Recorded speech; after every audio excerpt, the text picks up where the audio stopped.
guys! Happy Tuesday! Welcome again kay Graphic Design Daily. So for today's video tutorial, another poster yung gagawin natin. Pero ganito. Ganyan yung style niya. And meron akong inspiration na pinaggayahan na nakita ko sa TikTok, which is si Miss Yuri. Thank you dahil pumayag ka na ma-recreate ko yung design mo. Thank you for allowing us to create your design. So first, punta muna tayo sa home, then mag-search tayo kay Canva ng poster. Ang ginamit ko kasing size dito sa music poster is Instagram size. So since this is a poster, mag-search tayo dito kay Canva ng poster. Ayan. Then create blank. Since meron tayong paggagayan.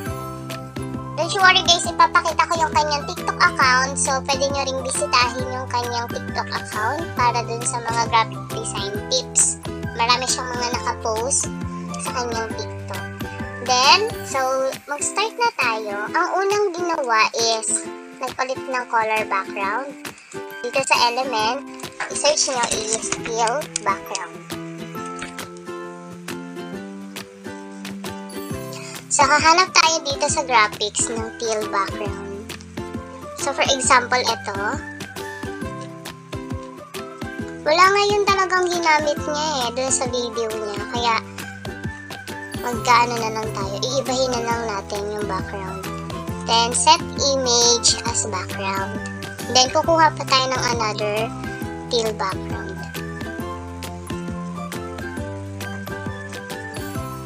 So, for example, ito naman.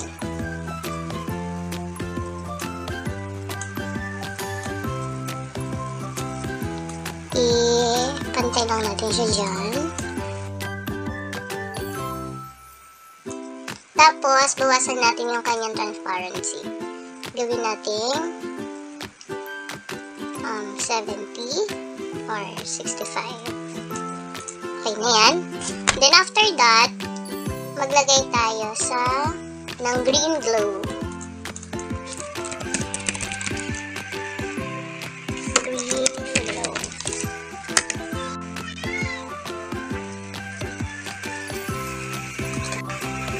So, lalagay naman natin siya sa babang part.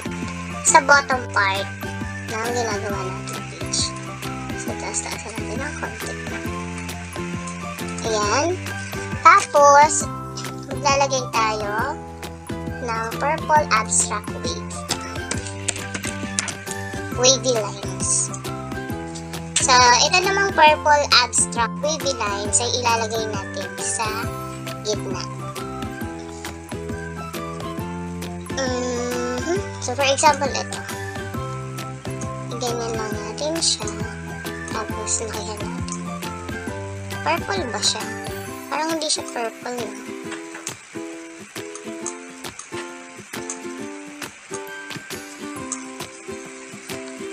Ganyan pa natin. Palitan natin na ng color purple. Palitan naman siya ng kulay. Yun! Tapos, ang gagawin naman natin is mag-a-add na tayo ng Roman headphone.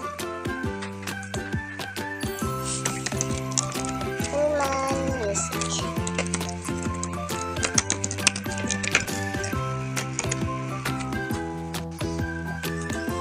Ay, sa photo kayo tumingin, guys. Nasaan na?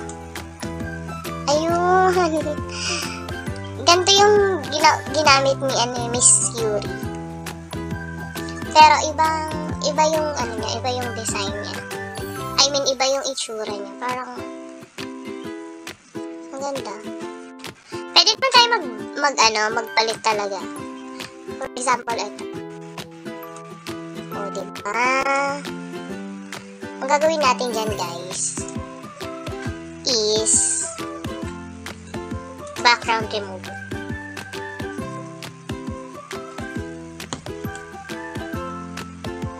Oh, see? Siguro parang masyadong makapal yung abstract wavy lines. So, palitan natin itong abstract wavy lines na.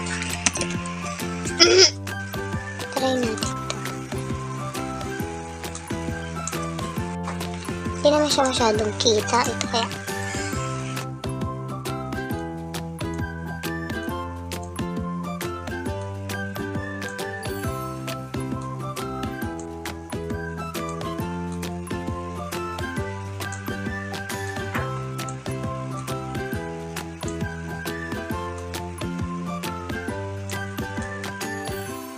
Okay, tapos i-add na natin yung world. Yung layer niya is gano'n natin bring the fruit. Ayan. So, nag-complement din yung kulay ng suot ng babae dun sa abstract wavy lines na. Tapos, mag-add na tayo ng music. Ng text. Ang ilalagay natin is yung word ng music. And then, palitan natin siya ng font.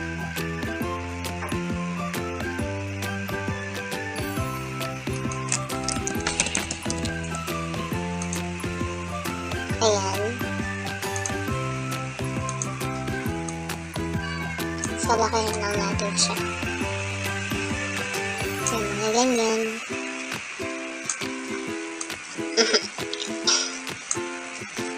Tapos, palitan natin ng color yung music. Gawin natin siya yellow.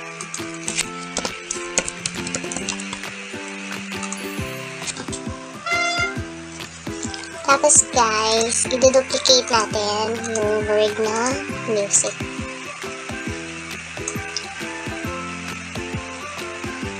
Gagawin natin siyang color white. Yung dinuplicate. And then, yung effects niya, gawin natin hollow. Tapos, yung hollow na yan, yung color white na music, yan yung i-duplicate natin. Siguro ng mga 5 times. Tapos, punta kayo dito sa position, layers, and then, etong babae, yung woman headphone, lagay niyo siya sa top. I-place niyo sa doon sa top. Ayan. See? Tapos, after that, maglagay tayo ng yellow spotlight. Ito naman sa elements.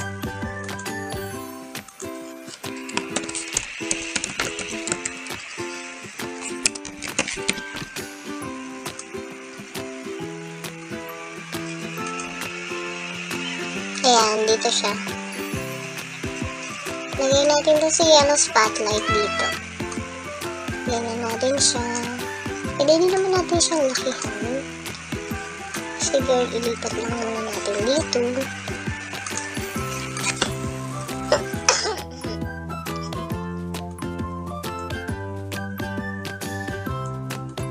Ayan. Tapos, maglalagay naman tayo ng yellow light effects sa left side sa top.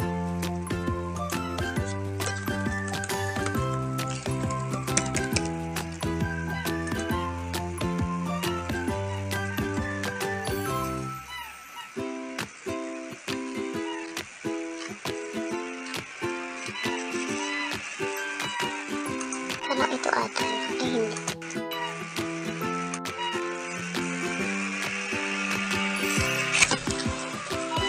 Yellow light effects.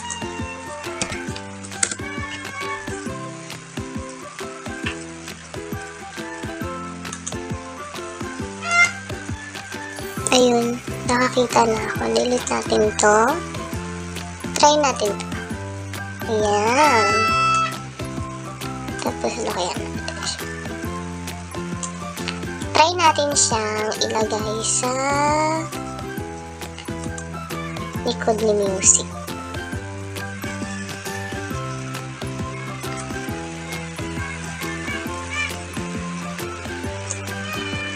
Ayan. Ayan. So, guys, ganyan lang kadali gumawa ng music poster effect. Music poster kay Canva.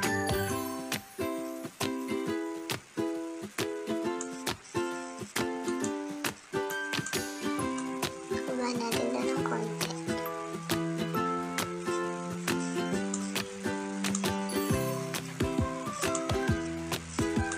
Ayan, see?